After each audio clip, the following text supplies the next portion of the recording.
T-minus 30 seconds.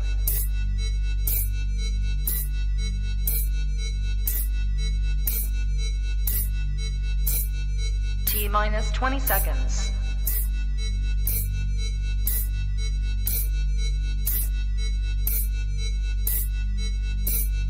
10, 9, 8, 7, 6, 5, 4, 3, 2, 1, 0.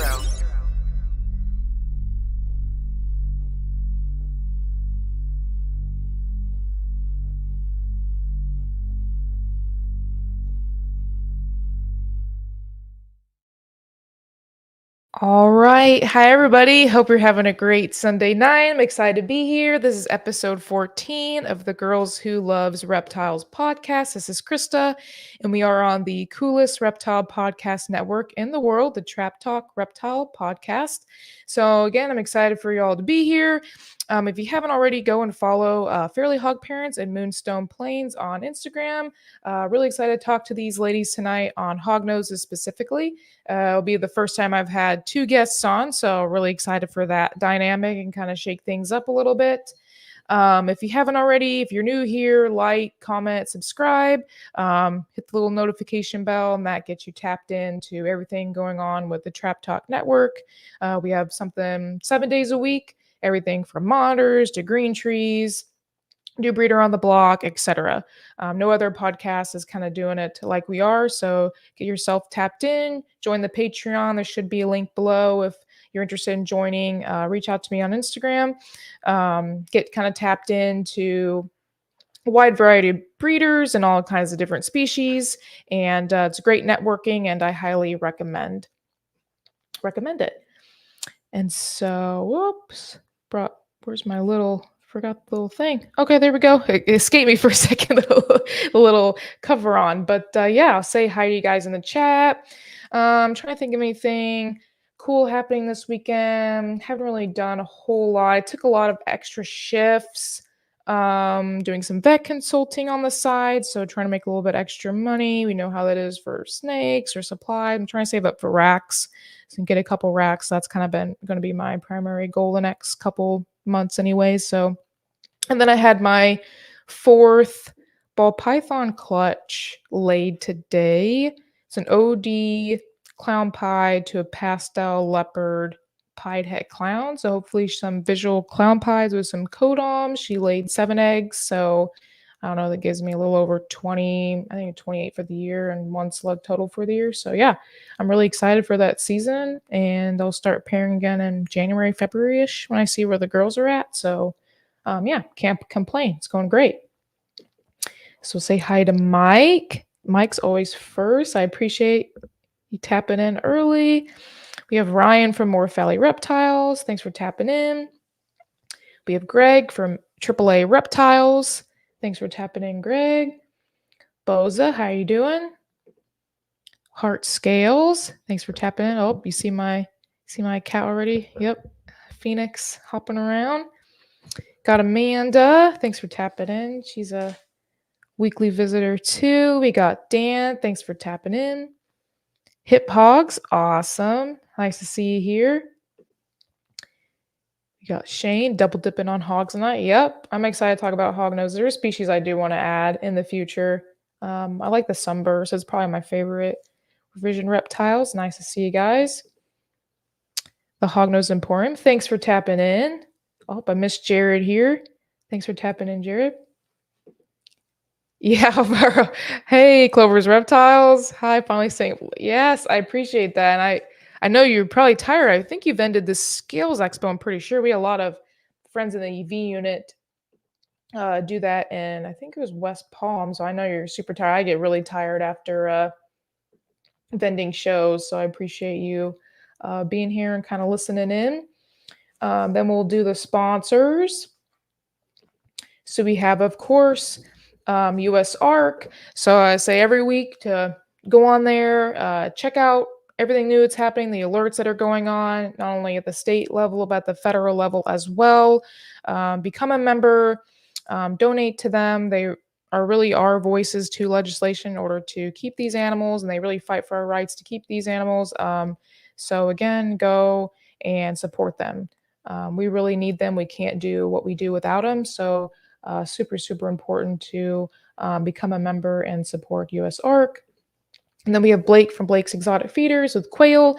Hit him up, let him know that you're coming from Trap Talk, and he'll set you up with the best quails in the business. We all want to feed our animals not only the healthiest food, but also a variety of food, and that comes with Blake. So go ahead and hit him up and get your animal started on some quail. And then we have the Coco Dude. So go to the cocodude.com, use TRAPFAM24, that code, to get a percentage off your order. The best cocoa in the game, in my opinion. I won't use any other cocoa brand. Comes in super limited dust. I like the Cocoa to Go stuff that's already kind of pre-made for you. So go ahead and hit them up for all your cocoa needs. And then we have our GI with Where Genetics Incorporated. Send all your sheds in. You also have a weekly podcast kind of giving out information on new genes that are, coming out for testing. Hopefully Monsoon's a big one that should be coming out pretty soon, but they also kind of talk about the science a little bit and which genes are testing differently from one another, and can be pretty interesting. So if you haven't already, go ahead and tap into that. And with that, we will bring on our guests and get started. Hello, ladies. How are you? Hello, good. How are you? I'm doing fantastic. I'm so excited. Again, different dynamic for me with multiple people, so I'm super excited for that, and talk about your guys' experiences, how you guys know each other. I'll bring up chats and questions as I get them. So I'll bring the chats here that I'm looking at, and we'll go and get started. How have your weekends been? Where are you guys at in the country? Good. I'm in Pennsylvania. So Okay. East Coast, and then I'm in Southern California. So California. in Los Angeles area. Yeah. Okay. So we're like very opposite. I'm in Missouri, so I'm kind of in the middle, and then we got Pennsylvania and California. So very, very cool. Doing anything fun this weekend? Oh my gosh. Every weekend it's like it's nuts. It's like I don't even remember what happened yesterday because I was so busy with the kids, and I bartend private events on the side. So on most of that is done on Saturday nights. So I did that, and then we did a pumpkin carving this morning. Oh, and then cool. I rushed home, and they're asleep right now. So that's why. That's why we're able to do this in peace. Okay. I know it's a full-time job taking care of kids and all of that. So it sounds like a pretty fun weekend. And Hannah, what did you do this weekend? I had a reptile show this weekend. So that was fun. Okay. Where was it at? Hamburg. Okay, that's a pretty big one, right? Yeah, for that area? For PA, I would say it's a pretty big one. There's a lot of hots, so it's pretty popular. So that was cool. Okay. We got a day gecko, so my son's very excited about the day gecko. Oh, cool. Is it like the great big green one? The giant day gecko? Okay. Yeah. Okay. Very cool. Did you vend or? We got it after the show, but fell in love with him there, and then went home and got one later. So that was cool. Very cool. And you were just kind of visiting there, not vending? No, not vending. Yeah, just visiting, getting gear usually. Yeah, it's a lot of fun. I don't really go. Well, I went to Tinley last weekend, so the bigger ones I'll go to, but then the local ones I just vend. And if I'm not vending, then yeah, but they're a lot of fun. So yeah, kind of go ahead and get started. But what got you guys into the reptiles in general, and specifically hognoses? Okay. I'm in like a really big family, but they're all huge animal people. So growing up, my dad got iguanas when I think I was 2. And we had those all the way up till I graduated. We had 3 green iguanas, a blue macaw, leopard gecko, Cali king snakes. We had anoles. We had a lot of things. I have 12 siblings, so like everybody had their own pet. We had like tarantulas. So always kind of liked them. But my son really wanted hognoses. So we were like, all right, well, let's wait a little bit. We were moving. We were like building a house. So we were like, let's wait till it's all settled down. And we got one. And then me and my husband fell in love with them too. And we're like, all right, we're just going to keep getting them. We're going to do this. That's awesome. That's awesome. Yeah, they turn into investments. Oh, yeah. Yeah, that's what we That's tell what we ourselves, right? Yeah. We tell ourselves, oh, that's super awesome that you Yeah. started that young, collecting 12 siblings. That is a lot. I'm the oldest of 5, so I cannot imagine like There's a double lot that, of- almost triple that. A lot of siblings, a lot of animals, and a lot of people everywhere. Yeah. A lot of memories though, I bet. Oh yeah, yeah. Yeah. Yeah. What about you, Susie? How'd you kind of get started? It was a couple of years ago, and I just kind of came across them when I was in the pitfall of the internet hole, and I was like, what are these delightful creatures? And the more research I did on them, it was the first time where like all the pieces all fit together, you know, like size, like how much they cost, like just everything. It was like I could actually do this. It was the first time where my passion could actually turn into something tangible that I could turn into like a positive, you know? So yeah, just kind of dove in. Yeah, it's addicting. I mean, I already know what the ball pythons and lebriette goes. It's the most addicting thing ever. How many like do you guys have number wise? I'm at, for Hognoses, I think 22. Okay. Around 22, yeah. So like of my breeders and pets, I have 14, but I just had 15 babies. So some of them are still here. Okay.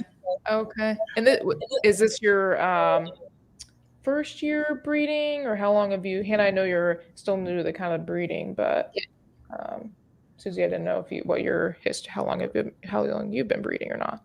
So this was my first year breeding, and I really wanted to start slow. So I just did one pairing. I didn't want to kind of learn overwhelmed with babies, especially with colubrids. They don't lay sometimes single digits. So I was kind of prepared for the possibility of being, and even one, I will say, was quite a lesson to learn. So I'm glad I went that route. So okay, we'll definitely get into that too. Everything that you've learned. Yeah, I think that's kind of smart starting off slow. I mean, we accumulate a lot fast, but then breeding wise, I think that's why I started 4, you know, which kind of enough for me. And I think I had like this is ball python, of course, but about 28 or so. And I feel like it's been very manageable for me, but just kind of slowly scaling up because it can get out of hand like super quickly with like the feeding and the taking care of it and like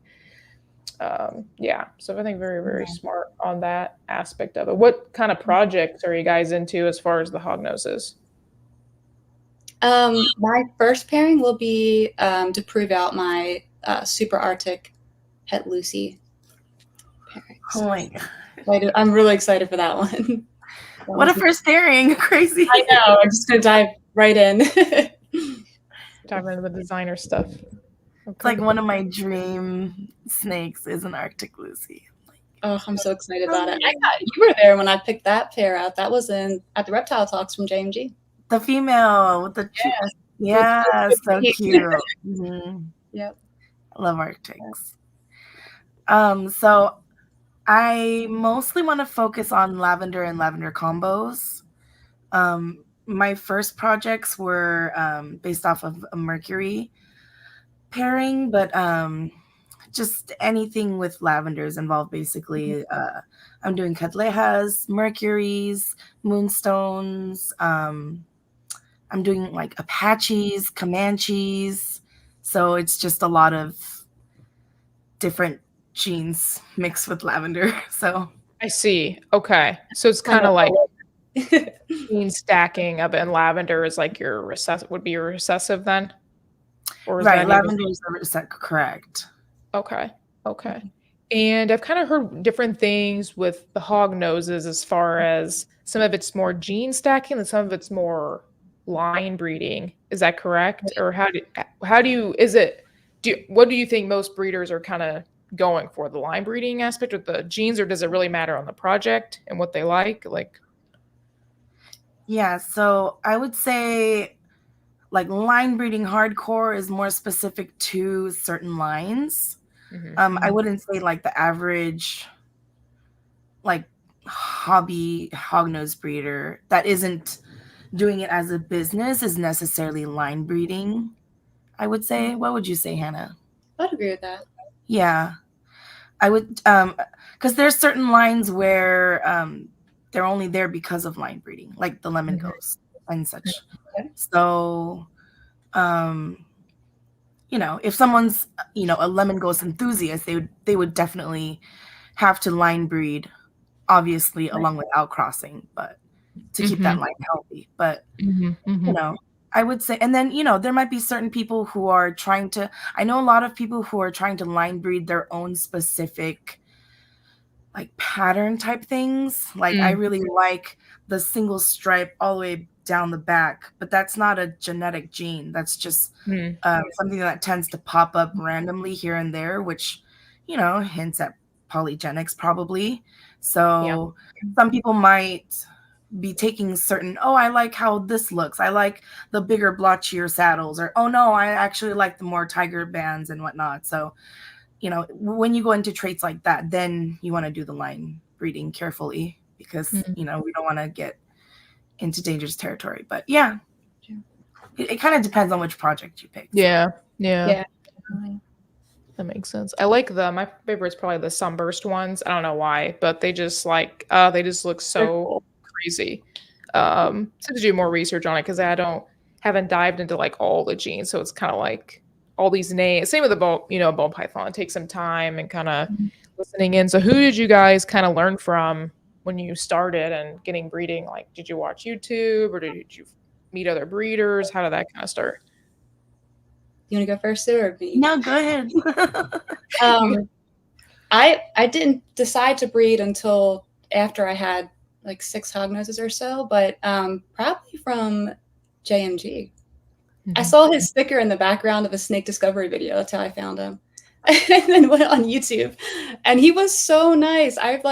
He probably was like, this girl is the biggest idiot. But he was so nice. Like, I asked him like every question that popped in my head, and he just answered all of them. And then he started doing the lives. And he was just like, his lives are great if anyone is learning out there, because he just puts everything out there. He doesn't like gatekeep anything. He just answers everyone's questions. And I was like, I think I could do this. And then the girls. So I think Trinity from Echelon Exotics brought me in a group chat with a bunch of you girls, and they were all so helpful. Okay, I should ask Megan, but like, how did you guys meet too? From that group? Yeah, from Trinity, I think. Yeah, from Echelon. And then we met at the Reptile Talks. Okay, what's that? So Reptile Talks was, I guess, like a convention over here in Anaheim, California.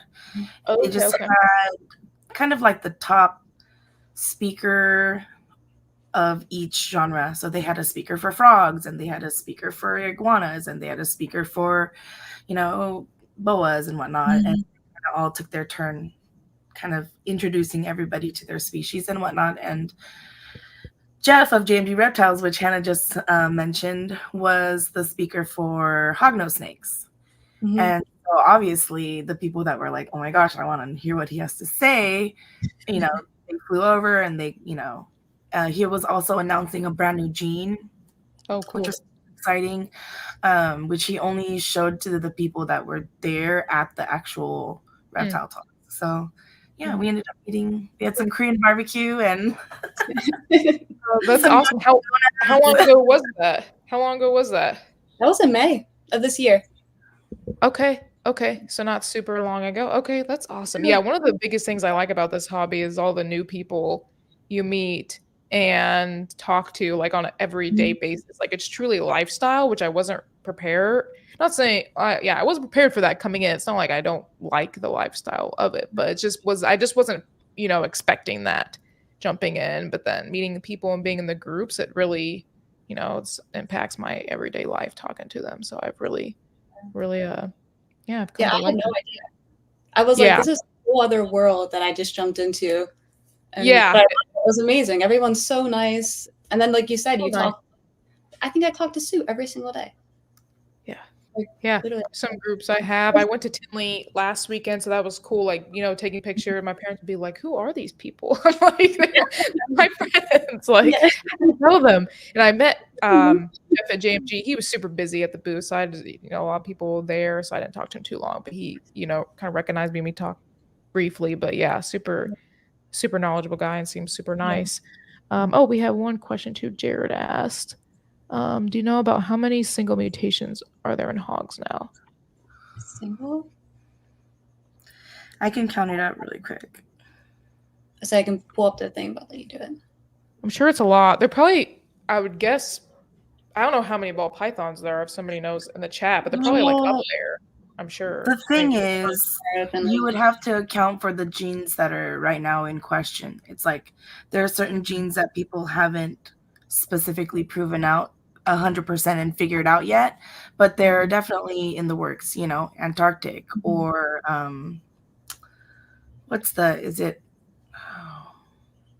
I don't know. There's a bunch of them. There's one over in Spain. What was that gene that was some people were saying it's not a gene and some people were saying it was a gene, so Oh, I see. Yeah, it's confusing. Maybe a lot of that. I think somebody heart scale says about 20, they think so. Okay. I mean, as far as like overall reptile species, it's quite a bit, I feel like. I mean, I don't know too much about all the other species, but it seems like it's a considerable amount that draws a lot of people in, just all the different types of genes and combinations you can make. That's why the ball pythons kind of got so popular, was because of that. And there's X infinity amount of combinations you can make. So I think that's why the hognoses are getting so popular too. Maybe like Snake Discovery too pushes them a lot, and so I feel like that gets a lot of people into it as well. Yeah, 100%. Right. Her videos were the first things I found online that actually made me intrigued. But there's currently there's over 30. So Okay. I'm sure there are a lot more that will be found or pop up in people's own collections. So with that, like, how do you manage genetic kind of diversity in your collection? I guess if you're not line breeding, you probably don't focus that on much, but how would you kind of do that? Just I guess with outcrossing down the line, but I don't ever plan on breeding on such a massive scale as that anyway. But I do have a female, an F2 female. So hopefully in the future, if I do need to outcross, I would have her develop. But I mean, we'll see. Never say never. Everybody says they're never going to do it on a big scale, and they do. But so. Yeah. Okay. I think just being aware of that. Yeah. That and also being aware of the possibility that the breeder that you received your breeder from possibly might have already done F1s. You know what I mean? Yeah. Mm-hmm. Or perhaps the person that they received their snake from did F1s, and you unknowingly end up doing F2s without knowing it's an F2. So, I mean, just being aware of these things and making sure that you look out for signs that you should be wary of, bug eyes or really bad scale abnormalities or really bad deformalities, short bodied or anything like that. So just being aware and conscious of what you're doing. Breeder, so it probably goes a little bit like when you're adding animals in to ask where that blood sort of, I guess, came from and see if that, is related to whatever you brought in from other different breeders maybe. But I feel like at some point it must get pretty difficult to like find new blood. But if you're not doing it on a large scale, maybe it doesn't matter as much, I guess. So. And I would say asking whatever breeder you're interested in, hey, like, what are the genetics of those parents, or where did you get those parents from, is a great way to make sure you're not accidentally purchasing from a flipper or someone like that. So it's, it's two-part. You get to learn about the genetics of what you're working with in your projects and what you're putting your reputation and your name on. And also you get to make sure that you're getting hognoses that are actually bred by the people that you're giving money to and supporting financially. Yeah. Okay. Okay. That makes sense too. Yeah, it's a pretty good way to look at it. With that, with the breeding, maybe talk about, and I know I get new to breeding, but how would you like plan it as far as how old the animals are, the process of breeding, incubation, like baby care? I know it's kind of a lot, but I feel like I ask kind of a broad sense. You kind of take me through the path of, I want to know from start to finish how it kind of works. Right. I know. Or how you would do it, Right. Age would be the number one factor for me, would be making sure that the hognoses are old enough. And then not only old enough, but having size on them that's not fat, because they're pretty prone to obesity. They like food. But also making sure they have a nice wide head, a nice wide anal plate, things like that, to make sure they're ready. And then some people have really good luck without broodmating, with pairing their snakes. I plan on broodmating mine, though. All the pairs I'm only doing one for my first season, but I do plan on broodmating first and then pairing them. But as far as baby care, I'm going to pass it on to Sue, because Sue's doing that now.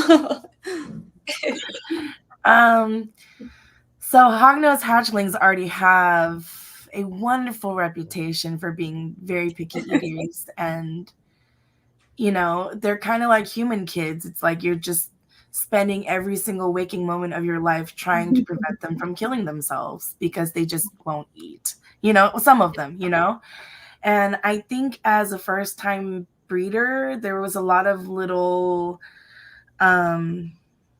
nuances that I was missing, like just assuming that my rack was working all the way around. I was just noticing a pattern, because I was like, man, why are all my non-eaters on the outside of my rack? And so I had to really mess around with like placement and temps and things like that to make sure that everything was right. And I'm probably going to take it apart and redo the heat tape myself before the next season.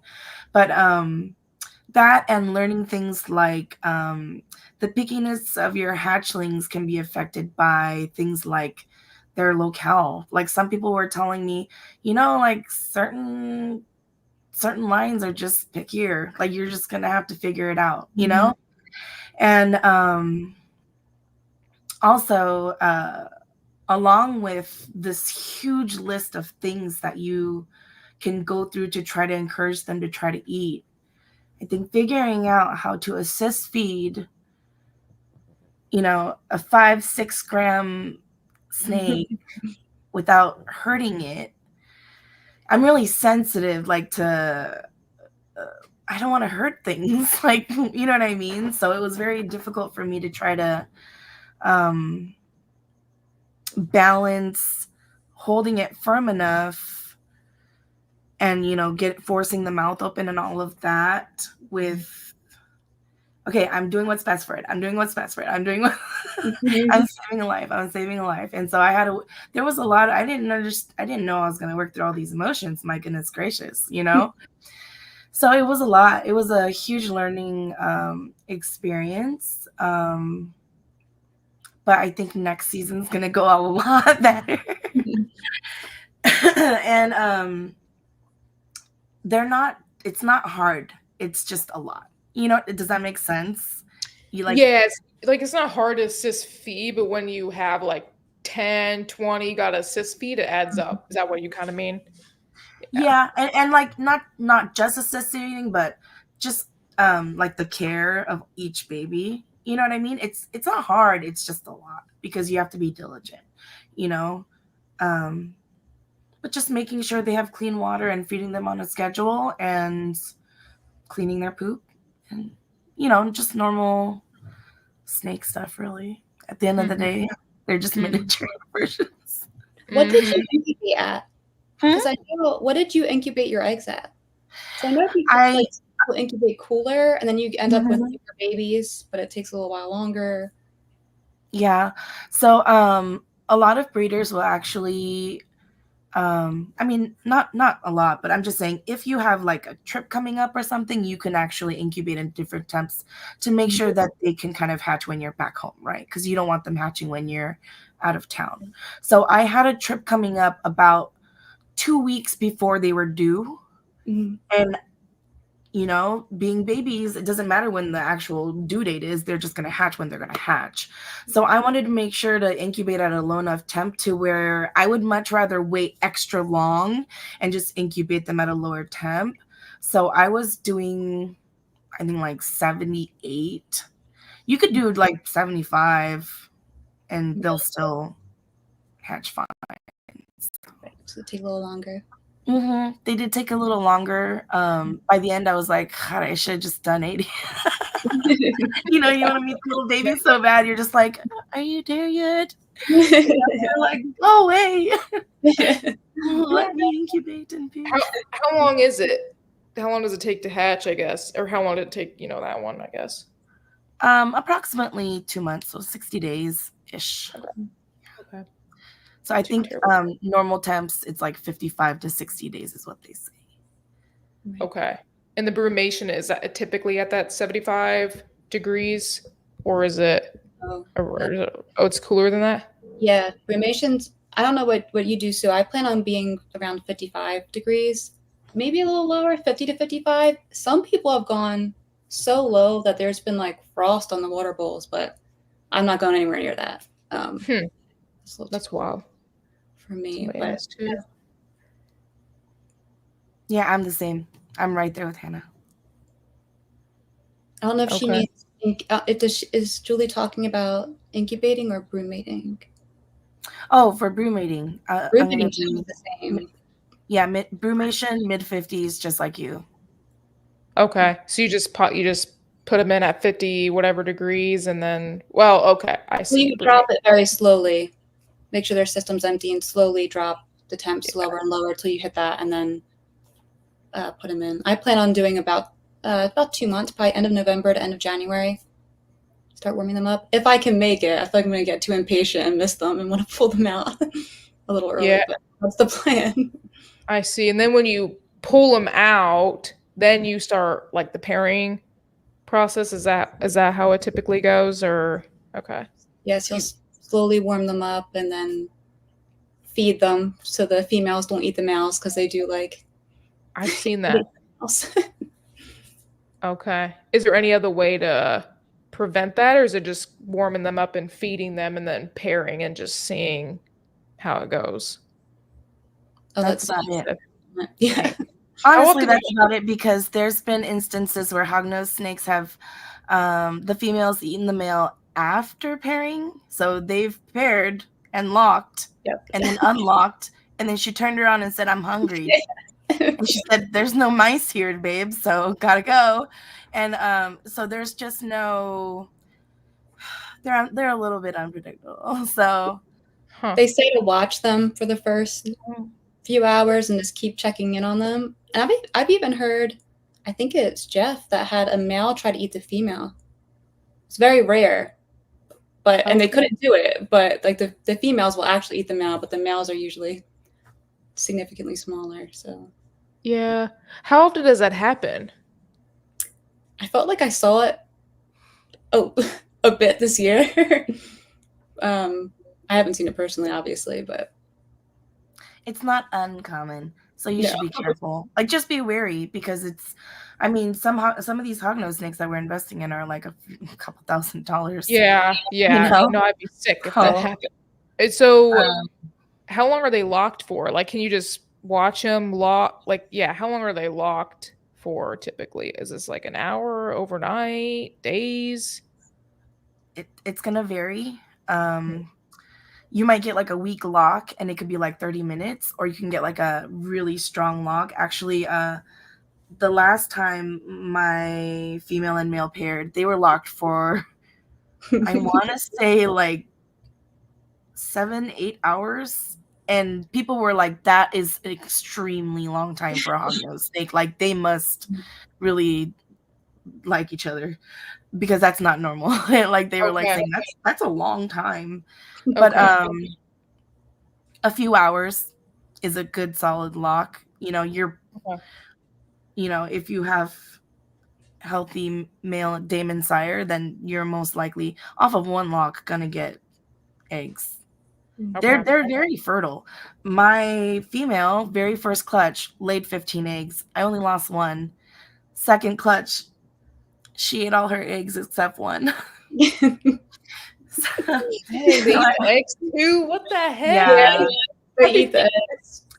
So you have to be like really diligent. And I wasn't being diligent because it was her second clutch and I had to go to work, and when I came back, she had one egg. She popped up and she looked so guilty. And She was hungry. That's wild. So you can at least pair them and kind of just plan to stick around for the day if you can to like make sure that they don't eat the male. And then how long after blocking do they lay typically? So it's gonna be a little bit less than however long it's incubated. So a little bit less than a couple months. So like a month and a half. Yeah. So a month and a half they lay, and then you incubate them for another like 60 days. 2 months. Yeah. Okay. I think Heart Scales asked too. Can you talk a little bit about your process in getting the littles to eat before you get to assist feed? Oh yeah. It's a lengthy process. There's like a list of things that I ended up trying. The very first thing was braining. Do you know what braining is? Mm-mm. It's when you take the pinky and you could take like a little. I actually have little mini scalpels, and you just like punch a little hole in the head, and then like that when the brain matter comes out, it's stimulating for them to eat. So it's a way to encourage. Yeah, it's a way to encourage them to want to eat. And I always start off with frozen thawed. I don't jump into live. So I started with braining. When braining doesn't work, I go to scenting. And there is a myriad of things that you can scent with. Silverside, sardine, tuna, salmon, frog, toad, lizard scent. People have used Vienna sausages. I mean, just there's a ton of things that you could scent with. Once you do that, you can attempt live. So I did offer live. That didn't work that great for me. I only had one that took to live. So it was really fun driving all the way to the store to go get one live. And they'd be like, do you need anything else? I'm like, no, I'm okay. I'll just take my one little live and I'll just skedaddle. But so try live, and then oh gosh, I mean, you can try putting them in like an enclosed deli cup. Some of them were small enough. I really put them into an enclosed ramekin. I've tried putting multiple feeds onto one. I would put them on little ramekins so that they don't eat the substrate around their, So I would put a mouse and then a little piece of silver side, and then I actually have access to frog legs, so I would put like a little piece of frog leg. I'm like, please eat anything. What else did I try? My goodness gracious. It's a process, man. Yeah. I remember like I was in the midst of I was towards the end of my list of things that I could try. And I had a friend over who was not a hognose person. And she's like watching me try to feed them like a little piece of silver side. And she's like, have you just tried giving them like a mouse? And I just was like, no. The door is over there. And I just couldn't. I was like, girl, stop.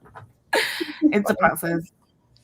That's funny. How many, like, percentage-wise do you think take, like, take that? Is it the majority of them that you have to offer several things and assist feed, or is it completely random, or is there, like, I'm just curious.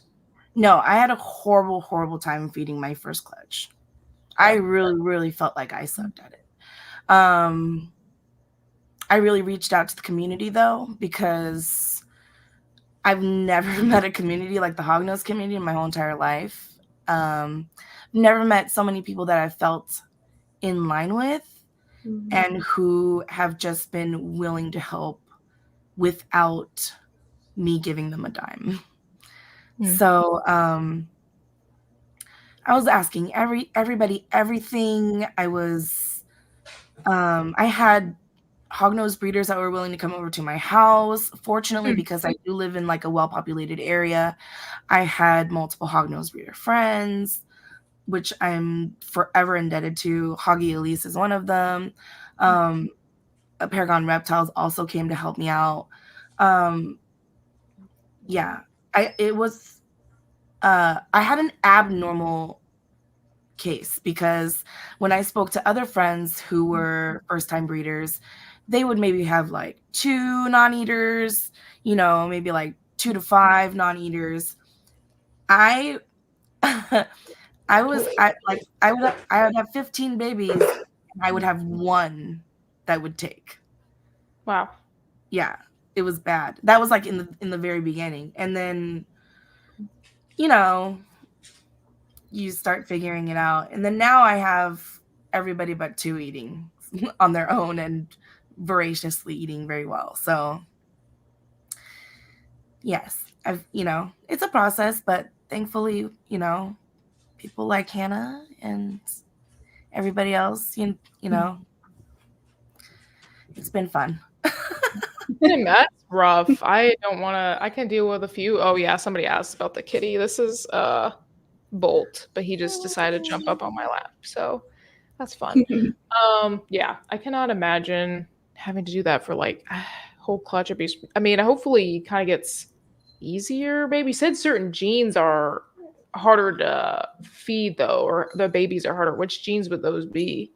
I don't know if they were saying that to me to be nice. I'm gonna be completely honest with you. Like I was like telling them like, dude, how am I striking out 14 out of 15? Like, what am I doing wrong? And some people would be like, dude, it's just the locale. Like sometimes certain lines, they just are way pickier, which excuse me, might be true because I don't know about you, Hannah. Do you find that like not saying like, oh my gosh, all my sables are spicy and all my this and that or the other. But I have heard some people say like, oh, all my sables eat so well. Like all my sable hatchlings, I never have problems with them and this, that, and the other, or whatnot. But I mean, who knows? This is our first year. So I did hear Lucy's are pretty renowned for being terrible eaters. And they're from Colorado, right? Originally? Right, like the first one. Yeah, like they're Colorado locale. So I don't know, maybe there is something to be said about it, but everybody has their own little opinions on each thing, so it's hard to know. Yeah, you probably have to do an actual like study, comparing and like there's no control. And then all these people that are saying like, oh, my sables are such good eaters. What if they're just on the top of the rack? What if they have all their sables on the top and the heat is higher and so they're better eaters? You know what I mean? There's all these like environmental factors that maybe, you know what I mean? You never know. Just, when you're talking to a bajillion people, which I talk to everybody. I like to ask everyone and their mothers, so. What temp do you keep the adults at versus like the babies, or would you keep the babies at? What do you keep your sep different, your babies to your adults? No. Okay, it's all the same. Okay. Yeah. What do you keep your temps at, Hannah? I 88 highest, like on the hot side. Around 75, 77 on the cool. Okay. Humidity, I've been around like 45%, and I've been like 45 to 60%. I've been really liking. They eat so much better with the higher humidity. So, yeah. Okay. Good to know. I think, and I might have missed it too. How do you keep the humidity up, or what do you have as like a substrate? Mine are on Aspen Sandy chips. But I Okay. do have a, I took it out for a little while, but they're all going back in actually this week. A humid hide with cocoa coir in them. But yeah, that's really it. Okay.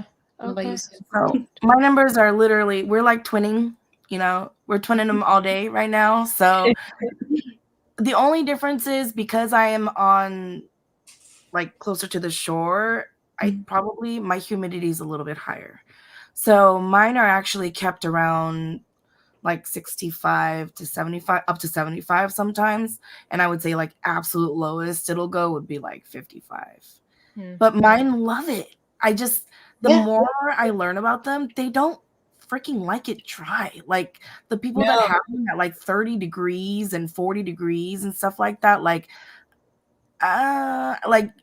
check your hognose for like chap scales and stuff, because I feel like they really like it. I like to keep mine 65 or higher. And if you think about it, when we're putting them into brumation, we put them in brumation on cocoa coir, like damp cocoa coir. And I've kept my Govee in there for an entire brumation, and it stayed at 99% humidity for all 3 months.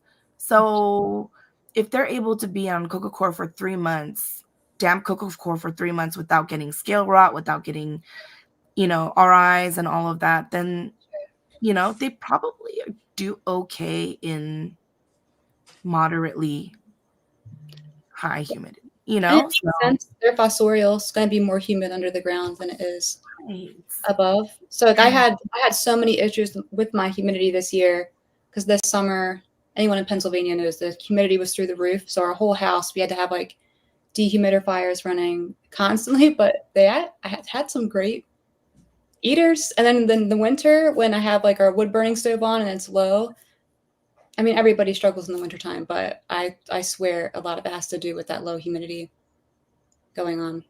And that was actually another tip somebody gave me when my babies weren't eating, was give them a weekly soak. A lot of times when they're dehydrated, they don't want to eat. And so I feel like, man, this water needs to be appreciated more for our hognose breeders if we want success.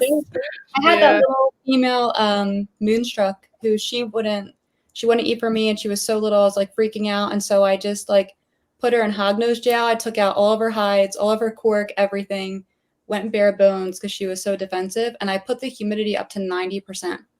And within a week, she was slamming them for me. No problem. Now everything's back in. She's down to like the baby racks at like 65%.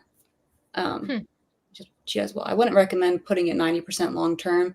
It was a pain in the butt. It was like you're just changing substrate, sometimes even every day, because it's just so wet. And I don't want like bacteria to form or anything, but every 3 days, just wiping it out. But it did work. That's fantastic. That's a really cool tip. Hannah does the humid hides. When my snakes go into blue, or even look like they're about to go into blue, I actually put them in a whole different enclosure with like damp cocoa coir. And I force them to stay in there for the whole week or week and a half, however long it would take to go through their blue cycle and shed. They don't come out of there until after they shed. So, and I've never had a bad shed that way. So. Okay. Good to know too. I'm kind of coming up. I pulled up this one question too. Thoughts on the Raging Red Morph? I didn't want to miss it. But what do you mean? It's beautiful. I don't know what you think, Sue, but oh man, I don't like pissing people off. Is it one of those like no touchy ones? Skip. Next question. Your hair looks really fantastic, Hannah. I like yours. Looks really good. That's I don't know. Never heard. I have really weird taste. I have really weird taste in really abstract projects that are rarely found on Morph Market. I don't know why I like to make it harder on myself, but I just people hate on me because I don't like sables. People, I know, I'm sorry. People hate on me because I just don't prefer albinos, or I mean, the reds are cool, I guess. Honestly, I think I prefer the Color Blast, if I'm going to be completely honest. I'd say the color. I'm with you. Color Blast is better, I think. Sorry, next question. No more pissing off. No, I mean it happens. I feel like it happens in every species. There's some, and people are like get all up in arms about what's morally or ethically right or wrong, and so yeah, it's probably similar to I guess like spider and ball python or something. That there's a lot of like tension, kind of. But yeah, you can see. Let me see if there's any other sort of questions out here before I kind of move on. Are there any? I mean, it sounds like feeding the babies are like pretty challenging. Is there any other challenging parts to it? Or have you guys had any like setbacks or anything like that? I don't know if I've had too many like necessarily setbacks, but just a lot of things to be aware of. Like hognoses are very susceptible to bacterial infections, so just like keeping them clean. And like cryptosporidium, not necessarily a setback, but sometimes you'll see it like a snake. But if some people aren't big in the quarantining, so you'll have to change gears a little bit in who you want to buy from. But I mean, I haven't bred yet though, so Sue would be better at that. We'll see next spring for me, but otherwise they're pretty hardy and pretty straightforward animals to keep. Okay. I think that's why I probably see like a lot of people when they handle them, they have like gloves on. Is that correct? Like to just keep it clean and sterile. So do you always, I guess biosecurity would do babies before adults, or is there any other sort of what goes into that? Like do you clean with a certain cleaner? Like Yeah. you talk about that? Yeah. Okay. The only thing that kills cryptosporidium is high heat for a prolonged period of time and hydrogen peroxide. That's it. And you have to let it soak. So it's And ammonia. And ammonia, yes, but I don't need to. But I do the hydrogen peroxide 12% for about 10 minutes. You want to do 10 to 30 really for it. But and then I have the majority of my snakes are from JMG, so I have them kind of like quarantined by rack, and his are on the other side of the room from the other breeders that I have. But and everybody has their own things, so own separate tongs and like packs of gloves, everything, to just try to mitigate the risk of it. But yeah. Okay. Well, how long is like the quarantine process if you get like a new Indefinite animal? is what a lot of. I mean, that's what we would try to do. I mean, unless you're pairing, I guess. But I think that's the only safe way because there's not many studies done on it. But it's lived for years. Crypto has. And do people just because you can like test for that? Is that a thing that people do, or like proof that it's negative? Like, how does that? How many people is that common or rare? Or? I wish it was more common, but I know like there's RAL that you can send tests into, and I do send tests into them, but they're so cheaply done, they're not accurate. I only do it to feel the positives. Like if I were to get a positive, I would take. I'm lucky I live a few states away from Dr. Stahl, but so if anything goes on with my snakes, I just drive them down to Virginia, and they do testing there, and he can do like endoscopies and everything too. That's really the only way to tell. And even then it's not 100% accurate. It's super scary, but I don't know about you. So I don't know do you still test with RAL? I think you've sent in samples. Yeah. I think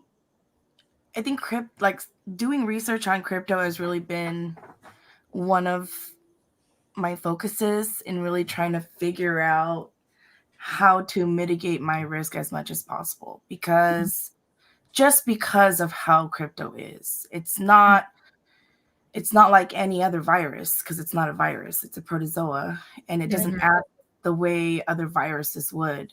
And the fact that you can use antibacterial, and it's, it doesn't matter. All you've done is probably smeared it around on your hand. Is a huge factor in like deciding on who you purchase from and deciding on how you keep your hogs.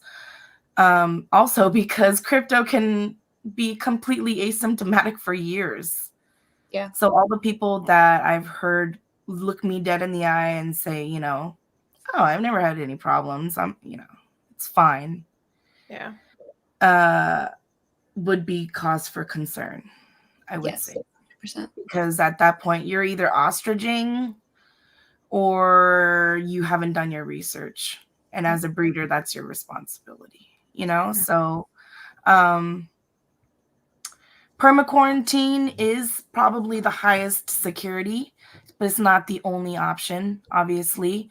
Everybody has to take their own risks at their own, you know, there's more things to consider than biosecurity alone. I know a lot of people consider other things as well, because doing things the right way when you perma quarantine and keep everyone separate and whatnot, you know, it can not only take up a lot of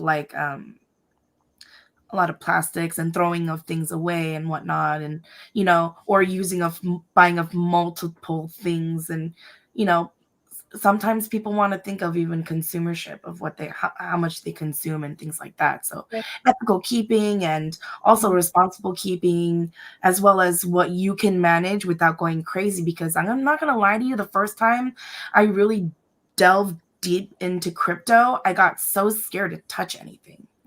Yeah, I couldn't sleep the first night. Yeah, it started sucking the joy out of reptile keeping. It totally did. It totally did.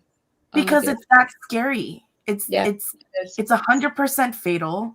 It spreads through, you know, touch. So if a snake poop touches something and then you pick it up and throw it away, and then you don't properly wash your hands or whatever because one little speck got on you, and then you transfer that to another snake, and then you pair both those snakes, all of a sudden it's on 4 snakes. And you know, do you see what I'm saying? It's like a snowball effect. Yeah, totally. So you know, it would, you know, like Hannah said, it would keep you up at night because, you know, they're your babies. And how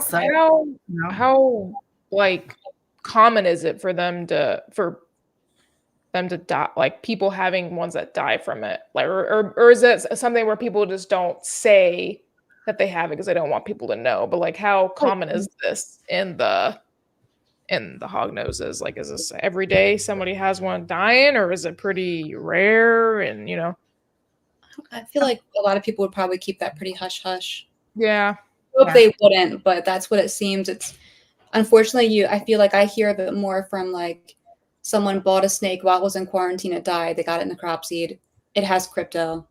They find out that breeder sold him a sick snake. They don't want to. That breeder doesn't want to touch that. They don't want to talk about it, kind of thing. So, okay.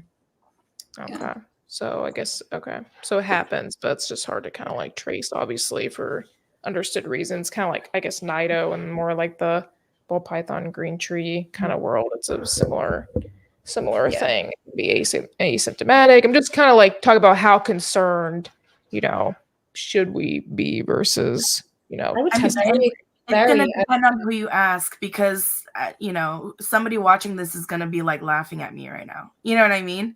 Some people think, you know, it's a joke, it's hype, you're trying to scare people. There's nothing you can do. I hear people say, like, why, who cares? Everyone has it anyways. I mean, which is crazy. Like, to say, oh, who cares? Everyone has it anyways. What are you trying to say right now? You know what I mean? Yeah. So I just try to be as careful as I possibly can. I'm really careful at the shows. Like, we have a whole protocol. Everyone, as soon as they get in the house, it's like, put your clothes in the wash and don't touch anything. And I really enjoy holding my snakes without gloves. Like, who doesn't? I love it. So that's why on my Instagram, I don't post that much. I like to post if I am holding a snake without gloves, but it's usually before I'm doing any animal related thing at all that day. And it's usually just the one, and then the rest get gloved up. Right. There's a safe way to hold your snakes without gloves. Yeah, I agree. Right? You know, you can, and you know, that's, some people are going to be shaking their heads that I said that, but you know, if it's, you know, your last snake of the day and you're going to shower afterwards, and you know, you've been wearing gloves and you have a new set of clothes or what, you know what I mean? Like, there's things you can do to safely handle your snakes without gloves. I think the problem is when people, like when they mock it and say crypto isn't a factor, or that it doesn't matter. Like, I would like them to say that to the people that I know that have lost hogs or entire collections due to crypto. And, so. Okay.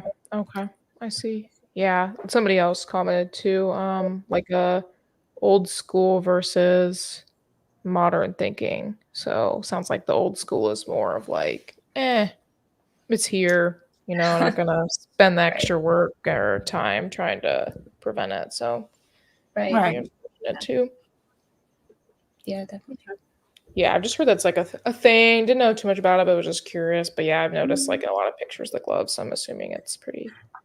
And I think there's a real good group of keepers, not just male keepers, but female keepers as well, who are proactively thinking and want to balance a good biosecurity system while also, doing what they do if they feel so inclined to bond with a snake by handling it barehanded and making sure to be clean afterwards and whatnot. So it's great. And, people like Hannah, I never ever thought that this, look at her. She looks like she belongs on Miss Universe.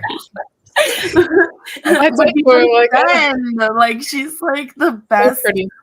Honestly, she's like the most humble, hardworking, dedicated, like puts her money where her mouth is person I've ever met in my life. And I'm proud to call her my friend. And she's more like a sister. I feel the same way about you. I feel like Sue took me under her wing at the beginning because I made the mistake of going on Facebook for help. And that Don't go there. No, Facebook. I was like, I've been killed too on there. I've been killed. Gosh. I felt like I was just like, hey, my snake's not eating. And then they were just like, you're a demon. You're the worst horrible. person I've ever met in my life. Yeah. With me crying. With me, it was like a rack thing. It was like a rack tank. I posted like, the rack. What rack, should I kind of get? Holy cow. I got massively like. Yeah, the hate on racks is so misplaced. Listen, we need some balance here. There's a right way to do it. Yes, I agree. And it's always the people that are inexperienced that are going to try to persecute you over something that they don't quite understand. Right. There's plenty of hognose snakes out there that will not thrive in an enclosure. Not saying that that's all hognose snakes, but some just do better in racks. And that's okay, so I came into it. Oh my gosh, I wish my husband was in here because that was the first thing I said to him. Was I'm like, we're not touching racks. And we bought so many terrariums. We spent so much money. And there's terrariums everywhere. And then I'm like, oh, nobody's eating. And then on top of it, I had Reptile enclosures with the plastic latch. Yeah, the hognoses didn't care about those locks. They got out. And like I was home, so I'm like just watching. I hear clicking, and I'm looking, and two females at the same time are just like, I'm like, okay, that's awesome. Like, I was like, all right, we're getting racks. We're totally getting racks. This is a mess. Like it was just, and so now I have enclosures. I have a huge female. I have about 35-inch long female hognose that's in a 4 foot by 2 foot by 18-inch high PVC enclosure. And she hated it. It took us months to get her used to it. And I have one male in a terrarium. He's doing okay. But he's getting switched pretty soon because he's like, I'll eat once a month. And you put him in a rack, he eats every week. So we're like, that's wild. Yeah. So those guys really do well in a rack then. Yeah. I feel the ball python's like, I don't know. I'm not sold a ton of, first year breeding, not sold a ton of babies, but all the ones I've sold, thankfully, have done pretty well and are eating. But it's always a worry because we keep ours in racks. And my worry is that I'm going to sell one, to a family or something. They're not going to get it to eat. So I try to they put it in a terrarium. So I think it's also kind of good, like prepping them beforehand. Like I don't put them in terrariums per se, but I kind of like put different hides in there, different substrates in there to at least get them new to like new stuff so that they're not like in total shock when they go. So I don't know, maybe that's a thought too, just to like. But with hognoses are like, it sounds like when they're babies, it's hard to get established, but obviously you establish them before selling them. Do they, when you sell them, is that still an issue of them eating for that person, or are they kind of, they'll eat anything at that point? Sometimes. I mean, they're okay. so individualistic. That's like Yeah. one of the things I've really fallen in love with is out of my 14 breeders, they're all so uniquely different. They each really do act completely different. Hmm. And I've heard of instances where breeders will send their best feeder and then they just won't eat for them. Like you. Won't Me eat. and you both on the same breeder. Amazing breeders, and they, you know, they're so docile. And I'm like, this is the most defensive snake I've ever seen in my life. And he's not eating. The one that she's talking about of mine, his name is Salazar, because he is the spawn of I don't even know who, because he hates me and he hates me down to my 7th generation and, you know, wants me to fall into the volcano, you know. Yeah, he's special. It's cool they have their own personalities. They have so much personality. Yeah, with the ball pythons, I feel like there's definitely some that I would say some that do. Yeah, I mean, I have a small enough collection. I guess they have their own too. I think people kind of lose it when they produce at like a huge scale, obviously, because they just can't keep track of it. But I kind of like knowing their individual personalities and which ones like to come out more, you know, which ones are a little testy, and it's kind of fun. I'm sure why I do want to keep it as a hobby and smaller is because I love how much time I get to spend with each one. And I know all their names. I know what they like and what they don't like. And it is fun.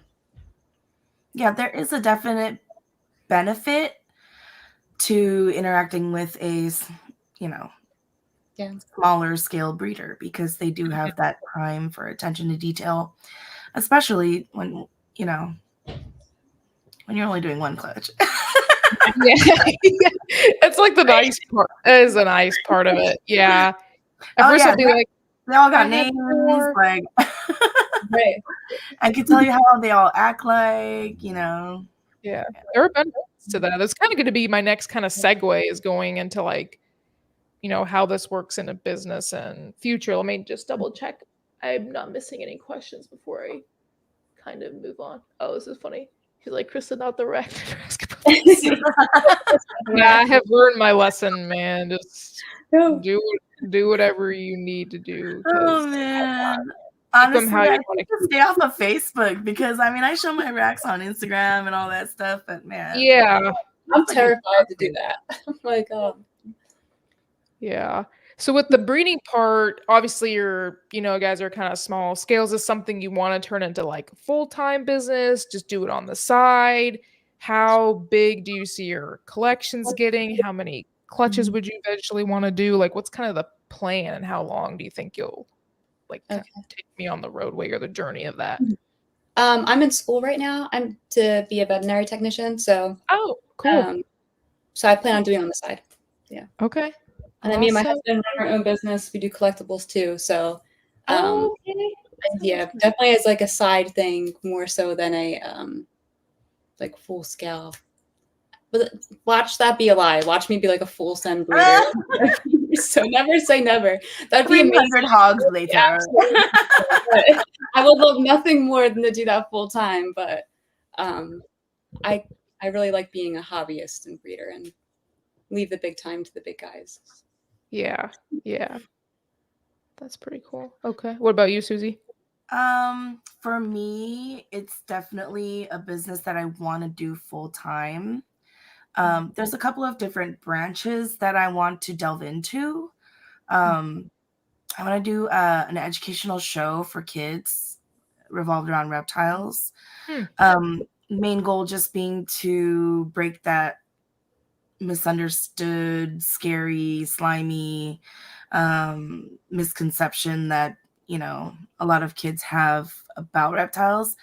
And that's the best place that you can influence change of thought. So I want to do that. And I also want to, I definitely want to breed hognose snakes full time, hopefully eventually. So that's not going to be anytime soon, but especially living in California, like finding the space to, you know, get like a warehouse or something is a little bit more difficult. So, you know, but as long as you don't stop, it'll happen. So just working at it. Yes. And I'm also working on some very interesting projects that you don't find flooded on the market. So I'm really super excited to start actually producing those visuals, because I'm gonna blow my own mind, because like Mercury's and I have a Frappuccino that I'm 66% lavender that I'm really excited for. Like I have caramels, I have Arctic frosteds, I have a lot of stuff going on. So yeah, you've got some cool stuff. Yeah. Cool stuff. Yeah, that's been part of it too. Like, because I do want to do it on the side, definitely for now. Full time, I don't know. Maybe like long time from now. Right. But yeah, it's been kind of a challenge to know what projects to kind of do. Like, yes, produce what you like, but also I don't want to produce stuff that's like flooded, because in order to keep this going, like, I'm sorry, but I have to sell and I have to like get some money, and like I be a side business, hobby, or whatever. You still have to generate some sort of, in order to keep it going. It's so expensive, Absolutely. like racks, the food. So that's been a challenging part for me, is doing what I think is pretty, but also like what's not out there in the droves, and trying to plan ahead. Because like, you know, the ball pythons, it takes them several years to get up to breed. So you want to like plan years and years and years in advance, and it's difficult. Sure. Oh, cool. Yeah. I do like tons of research before deciding on projects, including looking at the market.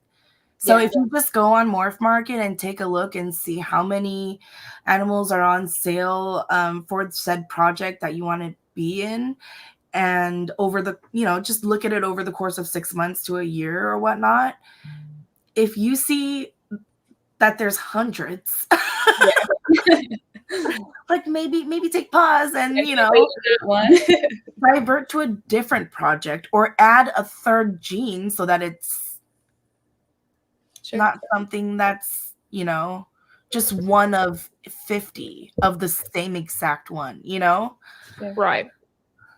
And in, at least with the ball python world, maybe on the hognose too, like not all genes are like created equal, in a sense, where you have genes that are either newer or maybe more sought after than your ones that are heavily produced or more common. So trying to find the more sought after ones, even though it may take longer, because you can't find them in the genes you want, right? You have to kind of start from step one and put them in there, because they're not out there to buy. Sure, you can buy like your multiple gene combos that maybe have some genes that are overproduced, or, you know, just not unique. So it takes longer, but I'm hoping in the long run it kind of makes it worth it from that aspect of it. Probably similar. Yeah. With you guys, what genes do you think are kind of not bad genes, but like ones that are like very common, or, you know, and everything at this point, that you maybe want to like think about not adding? Which one? Like just single gene albino, I guess, right? But some people really love the albinos. I don't know. What do you think, Sue? Yeah, man, I'm gonna get a lot of hate on this, but I'm not a big fan of the albinos, and I think the biggest problem with albinos is that the majority of them are now bug-eyed, because people are just turning a blind eye, or they're breeding bug-eyed and they're not admitting that they're bug-eyed, and not, look, if you have a breeder that's like questionable, like maybe on the line, and you're not quite sure if, you know, you feel ethically right breeding it or not, well, then make sure that the pair that you pair it with has really phenomenal face structure and body structure, and has like a great anal plate, because that can actually be passed down genetically. So the anal plate size, if you have a female that has really small anal plate, that's not good. It can actually be a really bad sign of getting egg bound. So there's very interesting. there's so many factors that you guys can look for when you're reading hognose snakes for anatomy. Make sure they're not short-bodied. Sorry, I'm just checking on my son. Make sure they're not short-bodied. Make sure they don't have. There's a line of scales between the nostrils, like the nostril scale and the ocular row. There's a row of scales that's supposed to be there. That's like constantly missing in hognose snakes, making them look even more short-faced and pug-eyed than they should be. You know, anytime a snake gets more brachycephalic than they're meant to be in the wild, it's not a good thing. It's, you know. Oh yeah. Nah, the same thing with dogs too. Yes. Yeah, don't get me started. Do not Girl. get me started. They're cute. Yeah, Man, it's not they that are messed podcast up. today, but we can, yeah. Yeah. They're messed up. Like, if I'm sorry, but if I as a doctor have to do a surgery to make them to breathe better, I know. Yeah. probably not ideal. So I if agree. the dog can't do a basic function of breathing, Mm-hmm. you know, probably should think about that. But Yeah. Yeah. yeah. No, that was a case I had in vet school. I had this real, I won't spend too much of a tangent, but this real expensive blue merle bulldog that came in for that specific surgery where you had to like cut, you know, the skin, a little bit of skin in the nose, and then trim down the soft palate in the back of the throat. Yeah. And, you know, he woke up fine, but man, there was a lot of swelling and it was just like not super fun to deal with. I will always remember that case. Really cute dog, but man, just, you know, genetically not Even what. the eyes, they get like the sagging eye skin and have to get it cut Yeah. back. My brother just had the same thing, bulldog. Yeah, that too. Yeah. And then, you know, if they're ethically bred, you know, fine, but they just have so many issues. So it's interesting to kind of and just see between other species and cross reference. The anal plate thing is really, is that just kind of like, I'm assuming like in their vent area, and they kind of expands when they, you know, lay the eggs and stuff. So, or how does that relate to egg binding kind of thing? So we're talking about the vent essentially, but the anal plate is just the one scale that's covering the vent, you know? Okay. They only have like the one in and the one out. Right. The anal plate is kind of what we can see as a gauge of, you know, if you want to call it hips, like how wide the hips are. So, yeah, it's okay. And we're not talking about like, oh wow, this is like 0.5 millimeter smaller than this one. Like there's just some anal plates are really small and narrow, and they don't, they're not like wide and like the length of the actual body of the snake. So that can actually cause egg. Obviously, it can cause egg. You know what I mean? Yeah. So makes sense. Okay, very, very cool, very interesting. Never knew about that. Just checking the chat, see, make sure not missing any questions or anything like that. With like the future of breeding, is this something you mainly want to sell stuff online? Do you want to do shows? Like, what's your outlook on that? I love vending, so I vend a lot for our business. So I would love to be able to vend. That'd be really cool. That'd be so much fun. Yeah. What do you like most about vending? Yeah, me too. Was I a little delayed? No, you're good. No, I was just following up to ask I find them, I like it, but then I get extremely exhausted when I get home. So I don't know. Do you like the educational aspect, just the vibe of it? I'm way more uncomfortable on camera than I am in person. I love seeing all the people. Okay. I love kids too, so I love like all the kids coming up and all that. Yeah, that would be so much fun. Okay, very cool. Okay, Susie, you're good. You go next. Same thing. I mean, I know I feel like I'm just copying Hannah. I'm like, yeah, me too, girl. Whatever you say, you know. But pretty much, yeah, same thing. I was almost trying to vend this year, but I just don't have enough babies ready to vend. We have a show coming up here in a couple of weeks, but yeah, eventually, definitely I actually wanted to have some Hognose educational material, like on a banner too, as well as my logo. You know, like most people have like their logo, but I wanted like a little something that can teach kids about Hognose. You would not be sorry, that's a you would be surprised how many little girls and boys come up and so interested about Hognose snakes and already very knowledgeable. It's so interesting. So I've never vended myself, but I've been lucky enough to help some of my friends at their tables. And yeah, kids are almost sometimes the most gung-ho and excited about, oh my gosh, I saw these on YouTube, or I saw this on Snake Discovery, or I saw this whatever or whatnot, or oh my gosh, I've always wanted a hognose snake and my parents won't let me get one. What do I do? And then, cool. Yeah.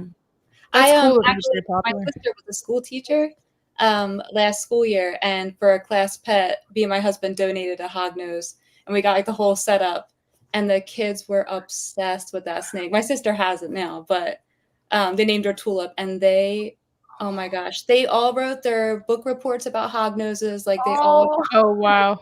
it was so cute, like watching them with the snake. And they were so good. They were so responsible with it. It was like 5th grade, so kind of middle school age kids, but it was really cool watching them with them. That's really cool. It's so important to like get the new in order to make this hobby grow and get more people interested in it. It starts at the kids because they're so open, they're so malleable to things. You know, once they get to a certain age and they experience, I'll say, the world in that kind of sense, but you know, seeing movies or like the media put out the negativity about the snakes, and it's harder to kind of reel it back in. So if we can kind of, and then getting the parents, you know, seeing the interest in the kid, then you get the parents in, and then you're kind of game after that. But yeah, that's super cool. They're not, I would say they're not, well, I'm in Missouri, so I think you have to have a permit here to have them. That's probably why I don't really see them much here. But not super, is that something, I mean, I guess in your states, is that something you have to navigate? I'm sure when shipping or something, you got to make sure they have a permit, but what's that kind of like? PA is pretty good. I think we can't keep Easterns. So even with a permit, there's no permits available for them. So, but otherwise, the rest you can keep. I know Colorado, Hawaii, obviously, and there's a few other states that you have to have a permit, but otherwise, I think you're pretty game. Okay. Go ahead. Okay. Yeah, I think it's the Western here. I need to double check again, but yeah, there's like one that needs a permit. So. Oh, okay. That's yeah. nice. Yeah, it's probably why they just haven't seen them at shows or anything, but like that. But I do like seeing. But that's really neat that the kids are. And shout out to Saint Discovery for kind of bringing in a lot of people into the hobby. I mean, you see them at shows; they draw a huge crowd, you know, and a lot of families. But it's kind of what we need in order to 100%. grow this. So yeah. A lot of the snake channels are not very family friendly, so it's cool that they are completely geared towards the family and kids. Yeah. Or you say that you meant shows in general, or like YouTube channels. Oh, things like, you know, like YouTube videos. A lot of them are not really geared towards kids. Oh yeah, there's a lot of hognose channels that I would never let my kids watch. Yeah, so Snake Discovery is one of the very few. So kid-friendly ones. Yeah, that's true too. I didn't think about that. Yeah, and would you say like the community as a whole? It sounds like it's been pretty like open, but have you ran into, I guess we said Facebook, but have you ran into any sort of, you know, negative dealings or hardships with that? Like, is there a lot of female? It seems like in the chat a lot of female keepers. Is it, you know, kind of? Have you ran into anything like that part of it? I feel like there's. I mean, people are people wherever you go. So I feel like there's always going to be a few people in every community. But as a whole, the hognose community is amazing. They're great. Like I think we've like, there's a few group chats, but I think like the one that me and Sue are in there, I think there's like 18 of us now. Like and all women, and it's everybody has been so nice. I haven't really had anyone that's been blatantly like mean or rude or anything like that. Okay. I don't know about you, so you've been in a little bit longer than I have been. So, you know, there's lots of different ways to keep hognose snakes. Yeah. And I'm a little bit opinionated. So there's been times where maybe certain people didn't appreciate maybe certain things that I had to say, but you know, it's nothing that would deter me from wanting to be a part of the community or have like negative, you know, feelings associated with, you know, the community or anything like that. So, you know, it's, you know, just like Hannah said, there's always going to be a couple of bad eggs that, you know. Right.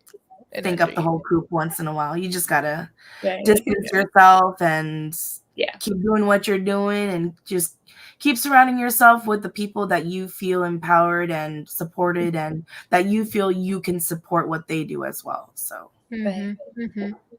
That's awesome. That's good to hear. It's a pretty nice community. It seems like overall the reptile, yes, but even like within the different species, there's like a lot of like, I've seen, because I do leopard geckos too, so I kind of Lord, I've heard about them leopard gecko community. I've heard about the leopard gecko community. Yeah, they're crazy. So it's like I'm not as I'd rather take Hognose. I'm not as like tapped into the leopard gecko community as like the ball python. I don't know, I'm more in the ball python, but just what I've seen a little bit from the leopard geckos, I'm like, shoot, I can't keep up, man. It's just too much a little bit. There was a lot of like little groups or like people that people don't support, it's just kind of like figuring out who those there's a lot of unethical like breeders and are known about it, but it's tough. I think that's like the huge difference with Hognose community was, obviously we do have some people that are, OGs who maybe aren't quite as up to the ethics that we would want to be in today's day and age. But there are so many OG breeders that are phenomenal, and I don't know what causes them to be like, all right, well, I'll just tell everybody this for free. Like all of this info that took me decades to figure out with my own sweat and blood and time and money. But, they've just chosen to really just give all that info for free. Yeah. And, it's people like, Jeff that was mentioned earlier, and people like, Kevin Rhodes and people like that who were willing to just freely give info and just give their version of what they know, and maybe not everyone's going to be in agreement with that, but oh well, if this helps some other people, that's going to change their outlook or encourage them to be positive keepers in the community. And if that grows and grows and grows, just like how a snowball can turn into an avalanche, it can also turn into, I don't know, Elsa's Beautiful Castle. I don't know what's icy and pretty. That's funny. That same potential to be positive. Leo community is rabid. I'm not as tapped in. I could be, but yeah. Owen Reps at Tex. He's a big leopard gecko.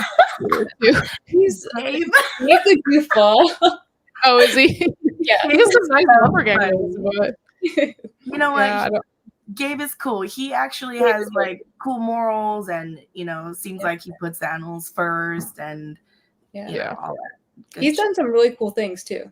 He's modest. He like acts like he would never talk about the things he's accomplished, but and he's so nice. Like he's like he jokes around a lot. But he's very helpful. Okay, cool. Always respectful. I don't know about the rest of the leopard gecko community. Yeah, I don't know about those other guys. I can't vouch for them other guys. Yeah, I'm not super like tapped in, but I'm trying to like get more breeders on here. Of course, like talked about them because I feel like they're. I don't know if there's other leopard gecko people in here too, but I feel like they're not as popular, really, like as a species. I don't know. I just, at least locally to me, like at shows, there's not a like ton of people really like want them or looking at them. They're kind of like, oh, I got like 4 or 5 at home. Like, I'm good. I'm looking for something different. So I don't know if it's just like they're kind of out of style. Maybe I've talked to some people that have done it for, I don't know, 20 years. They're like, oh, it's just kind of that time though. It's like a cycle. They're like just not popular right now and they'll look it back. So it's whatever. I don't know. I still think they're like super cool. I do like the tangerines, and I'm doing some like Max Snow stuff and some Black Knight Tremper stuff. So I still like them. Awesome. They're so cool. I got a new baby for my friend. It's like I forget what all she has again, but it's like a super Max Snow Black Knight like panda pie baby. So it's got like the white legs and like the black body, and then it's got a little white on the nose and white on the tail. Yeah, I think she'll be like super, super pretty when she gets bigger. But yeah, so I want to make some more of those and do some pied stuff. But yeah. Oh yeah, Gabe comment again. Lots of very nice people in Leos. It's just finding them. Yeah. It's hard for me to find like those groups with them and learn more about it. So I'm just not as tapped in as I am like with the ball python. So Oh man, you mean Gabe was listening when we gave him compliments? Yeah, I take it back. Yeah. No, they're all nice though. We're like, just kidding. He must do hognoses then, I guess, too, then. He's got some really cool ones. Okay. We're like, no, we just know about a lot of leopard gecko. Yeah, no, just leopard geckos. There must be a lot of crossover. I know Jeff does leopard geckos too. I didn't know he did that till like recently. I was watching live or something, and he was showing the leopard geckos. Like, oh, super cool. He has super cool leopard ones geckos, too. And then the beaded lizards. Yeah. His video of the leopard gecko like attacking him is the funniest video ever. I want that. I'm gonna have to look that up. They're vicious. So funny. I got bit by one pretty bad. I'll tell you what, the leopard geckos hurt way worse than the hognoses do. Really? I thought. Because there is a thing with the hognoses, them being rear fanged or. No, they don't really hurt. I mean, going from like green iguanas, which like just hurts. They just hurt. And like leopard geckos to hognoses, I'm like, this is nice. This is not so bad. They have like a little tab. You can pull them right off. And yeah, it's all about knowing how to get them off of you. Yeah, you know how to get them off. I had like a big old male. I was just weighing him, and he turned around and got me and took out. Like I saw a chunk of my finger like in his mouth, and so like I was missing a piece of my. Wait, from a leopard gecko, you mean? From a male leopard gecko, yeah. I was weighing him, and he just. I believe it. Oh no, not hognose. Yeah, leopard gecko. He just bit a chunk of my skin off. I just saw it in his mouth, and I was like, "What the heck?" Sold him, man. I'm dealing with that. I mean, I didn't need him. That's why I was weighing. I think he knew. That's why I was weighing him because I was like gonna list him because I was like, I don't need this male anymore. But he was big. I mean, she's like very nice, sweet, docile leopard gecko. I mean, yeah, I warned the person. I was like, hey, you can be kind of. He took a chunk out of me. I mean, he's big, like 100 grams, but yeah, he's. I try to make sure like wash my hands if I'm dealing. I mean, obviously between all leopard geckos, but especially with the males, because if they smell the other male, then that'll get me too. But that's crazy. Yeah, most of mine are pretty good, but that one, absolutely not. So yeah, I'm checking the chat. Just saying, we're kind of coming up on an hour and a half actually already. So I'll kind of finish up asking some questions too. If anybody is in the chat, it's been popping all night. If you guys have any questions, go ahead and put them up. We'll kind of wrap this up the next 5-10 minutes too. Cat, I don't like the way leopard geckos look. What? They're cute. See, my boyfriend doesn't like the way hognoses look, so I'm trying to like convince him like the look. He thinks that he just doesn't like the face of them. I don't know. I think they're cute. That is the first time I've ever heard anybody say that. I've never heard that. The cutest thing in the world. He doesn't like the face. I've had so many people tell me that is the first time I've ever thought a snake was cute, because I'll just like whip out my phone and show like random people, and so. But I've never heard someone say they're not cute. Yeah, he doesn't. I'm gonna have to still work on him because I would like one in the future. But yeah, what kind of like advice do you have for somebody that's looking in to get one as like a pet or breeding? What's your general advice to them getting in? Just do your research, I would say, and not on Facebook. Go somewhere else. Yeah. Go to Instagram, Discord. There's so many resources out there now. So I would, just don't stop learning, because the second you think you have it figured out, you really don't. And then something will happen that flips you up on your feet. And I would say it, like, especially in the hognose industry, your community is going to be one of your strongest assets. So if you ask somebody, ask someone else, ask another person, because I guarantee you people are going to be willing to answer. So just reach out to them on Instagram, not on Facebook. Just reach out to them on Discord, whatever you want. Mhm. Actually, for brand new Hognose breeders as well, I have my own podcast, if I'm allowed to plug it a little bit right Sure. now. Go ahead. Yeah, sure. It's called Heart Plus Moon Hogcast. And you can really go in there and kind of go into the nitty gritty if you want to delve into very specific topics. We have episodes that go very in depth into very specific topics in regards cool. to husbandry or care or all kinds of stuff, which will obviously have updated info as reptile husbandry changes by the year. So, yeah. I would Awesome. say That's really cool. research whoever you're buying from Oh, yeah.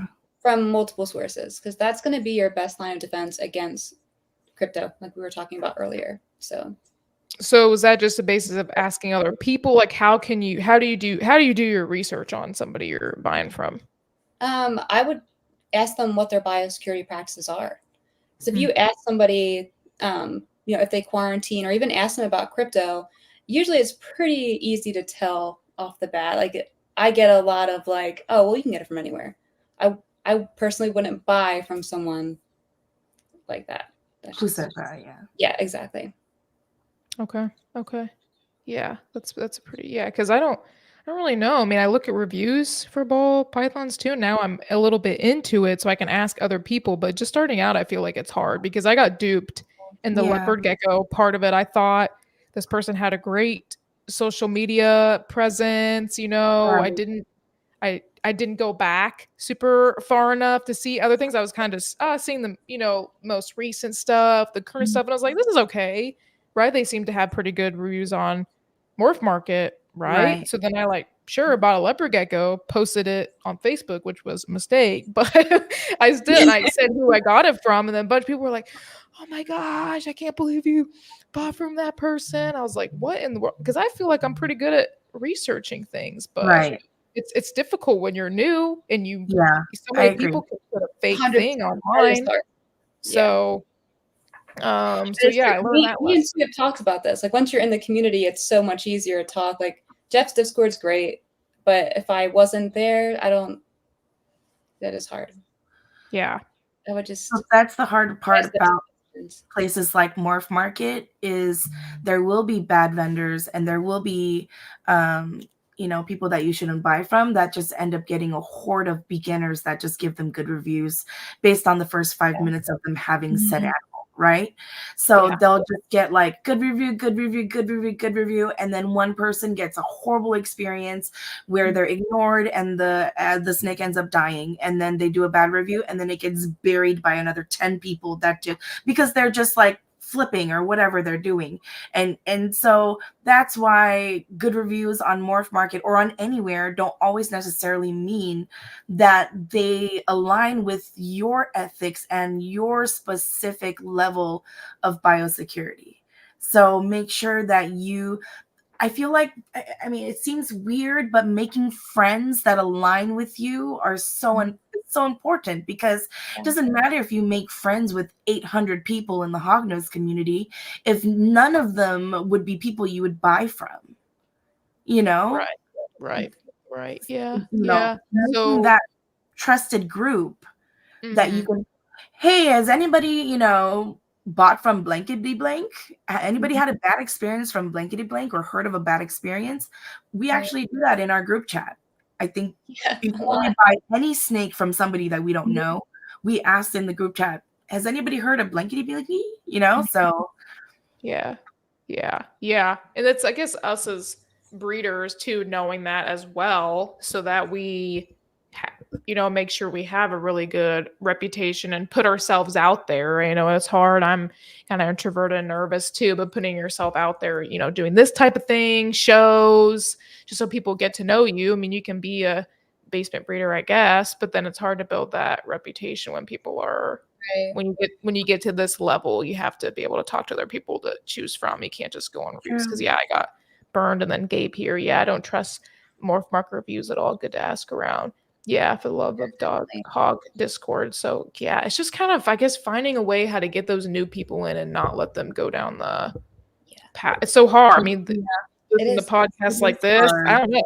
it's hard to kind of wrap them in and show them Discord. I didn't even know what Discord was till I don't know, a year ago. I had no idea what that even was. And there's some huge vendors out there that have their table full of hognose snakes that are just letting people at expos come and just hold the snake and, oh my God, you're so cute. And let me put you back down and I'm going to go hold this snake. Yep. And oh my God, you're so cute. And I'm going to put you back down, you know? And it's like, there's. Yeah.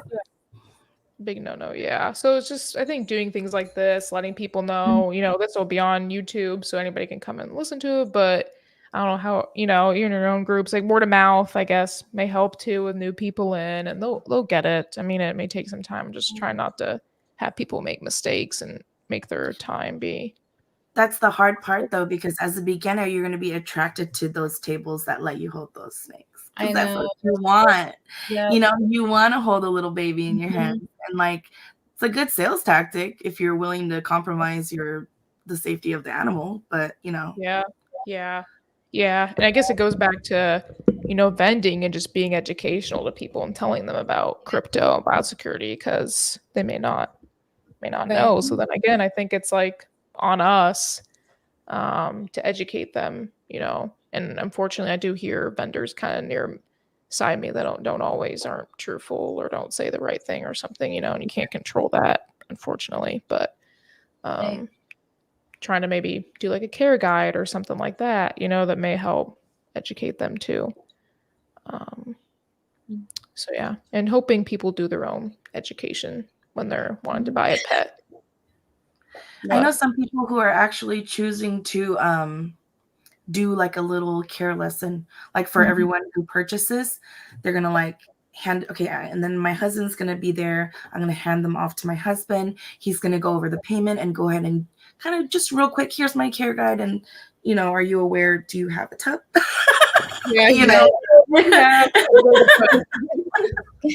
all that kind of stuff. So I mean, that can be done. It can be done ethically, and you know.